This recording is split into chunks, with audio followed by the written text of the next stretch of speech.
Jason Kidd on with the DLLS guys. God bless they, and I'll tell you what, they've been racking it up here lately. Yeah. Will McClay, Jason Kidd. I told you I'm putting in for Nico. There you go. I'm putting in for Nico.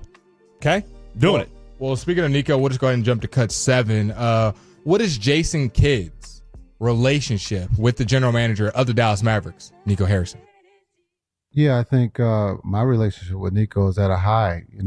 Understanding business is part of the game of basketball. I've been a part of it as a player and coach, and so understanding the vision of winning a championship is what Nico's here to do, and I'm in full support of that. And so I'm excited about what the summer holds for us, having the number 1 pick, but not just that, but hopefully there's some free agents out there that would, want to come to Dallas, and we believe that we will be attractive this summer.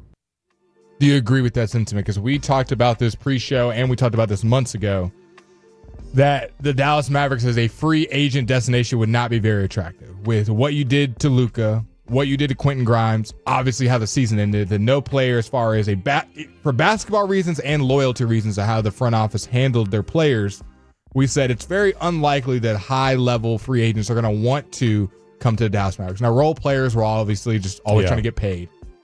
But when it comes to... But you're really not in the market for those guys, necessarily. Yeah, you're. I would say you're in for... Because I think the bigger point, if you all missed the news the last couple of days, the Dallas Mavericks are looking for a point guard. They made it very clear that they need someone to fill the role when Kyrie Irving is hurt.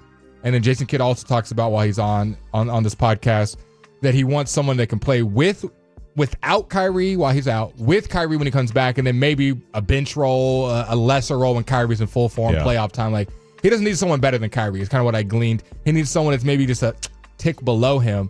The guy that I threw out last time I was with you guys on Saturday, if you missed it, was Lonzo Ball. Cheap option. Yeah. You can go get him, and I think he'd be a great fit of, hey, I'm playing second fiddle. I'm just setting guys up. And then when Kyrie is back, I think he could be your sixth man or play and start alongside Kyrie Irving, give you that defensive side. He can shoot the ball a lot better than what he started his career with.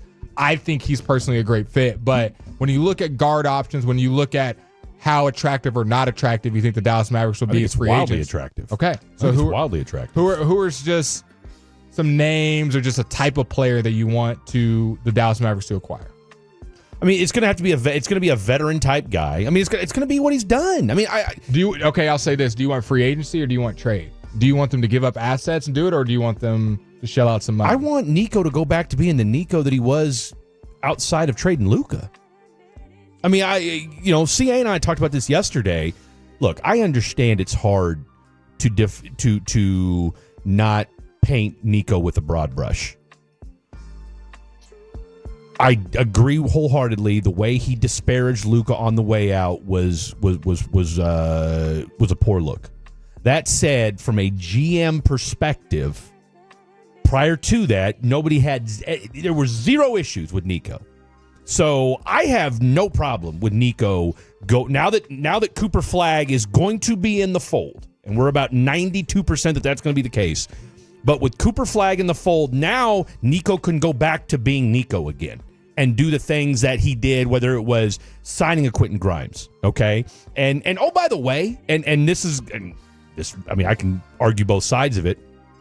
On one hand, if you're Quentin Grimes, if you're a Dallas Mavericks fan, yeah, you're pissed off because you traded away the only pure scorer that you had, that wasn't 40 or 35 in Quentin Grimes, right?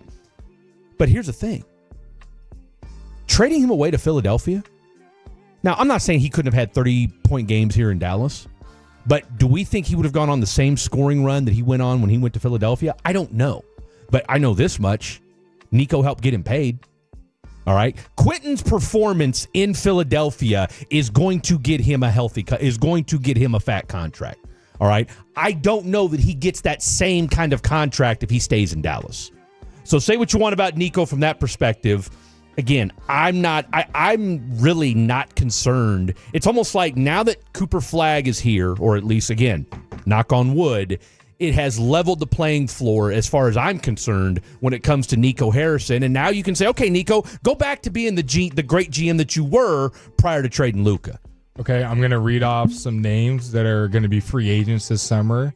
And you tell me if you like any of these names or if you'd like to go in the trade market, and then we'll get to this Cooper Flagg audio. Fred VanVleet. Okay. James Harden. Okay. Bruce Brown. James Harden, I'd be intrigued by. Fred VanVleet, you can't because he's owed too much money. He'll be a free agent.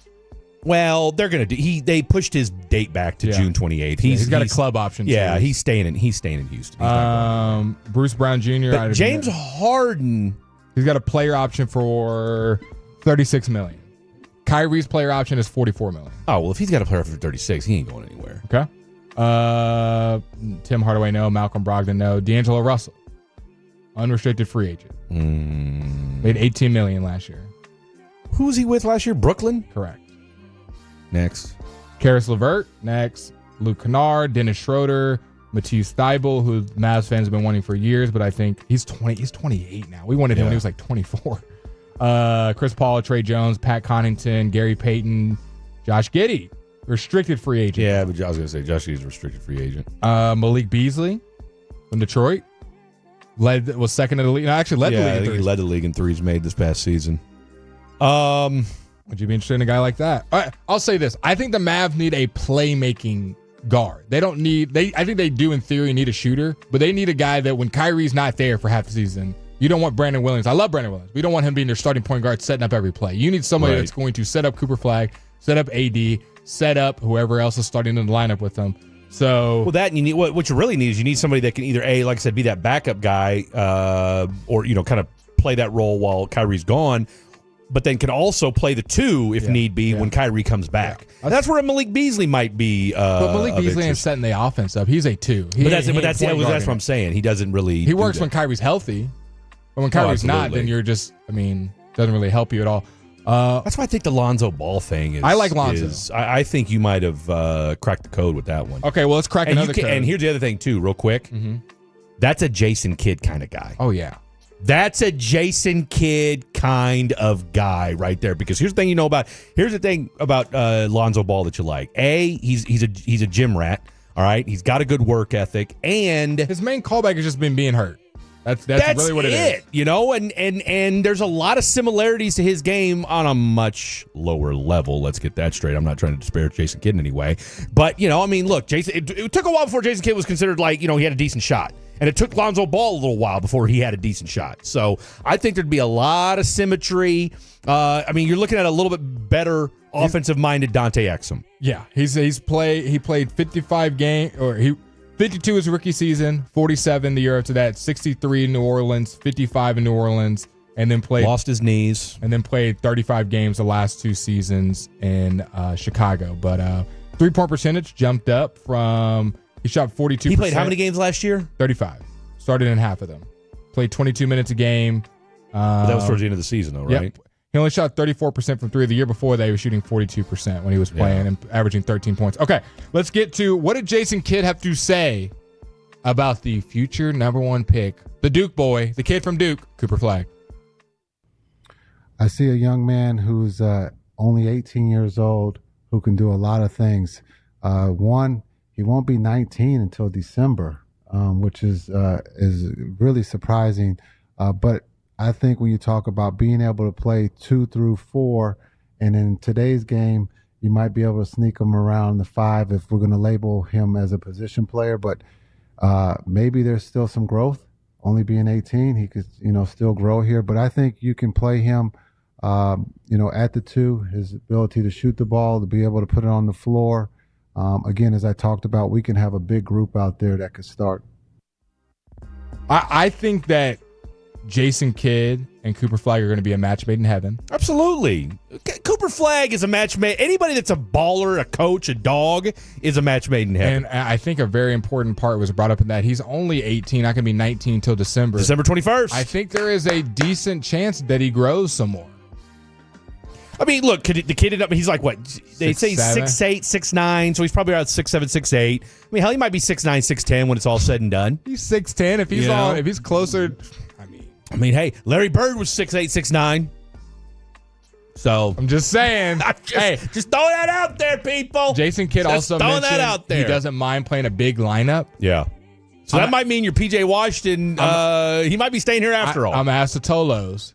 would you be okay with PJ Washington staying? I know I am. Yeah. If you listen to me Saturday, I said I wanted to trade him. The reason being the position that Cooper Flagg plays and it being redundant. Not because I don't think PJ Washington's good. I just don't want him coming off the bench, and I don't think PJ wants to come off the bench. But if you had Cooper Flagg playing the 2, in the perfect world, this is playoff time, Kyrie, Flagg, Washington, AD, Gafford / Lively, whoever you want. Christmas. That lineup is enormous. Teams might score 12 points against you. Yeah, I'll tell you what. Now, watching you lumber up and down the court might be a different story, but we'll have to wait and see.